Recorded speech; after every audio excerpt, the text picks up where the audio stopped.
Hi, I'm Adam Driver. I'm in a new movie called 65 where I play a space pilot who, 65 million years ago, crash lands on prehistoric Earth. Location unknown. I discover that an asteroid, the asteroid that wiped out the dinosaurs, is headed for Earth.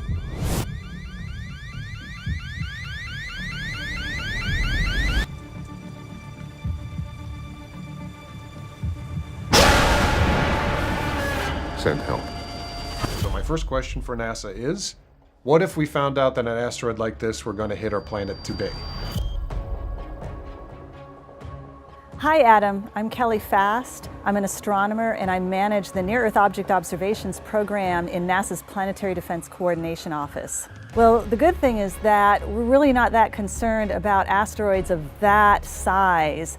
Those large ones, most of them have been found. They're easier to spot, there are fewer of them, but there are asteroids still left to be found that aren't that large, but still are of a size that could do damage should they impact. And so that's why NASA has a Planetary Defense Coordination Office.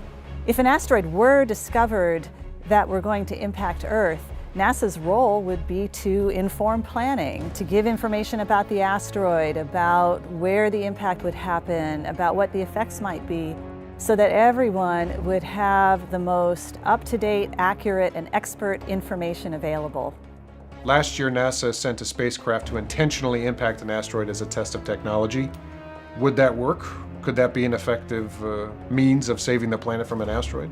NASA's Double Asteroid Redirection Test, or DART, did successfully test a method of asteroid deflection, the kinetic impactor. And so DART showed that we do have technology for diverting an asteroid in space, but there is still a lot left to be done. Options for deflecting an asteroid or doing anything about an asteroid really depend on the asteroid, on its size, on its composition, but crucially on the amount of time before the impact. They have to be discovered early in order to be able to do something about them. NASA sent a spacecraft to a near-Earth asteroid recently to collect a sample. Why are scientists bringing that sample to Earth, and what do they hope to learn?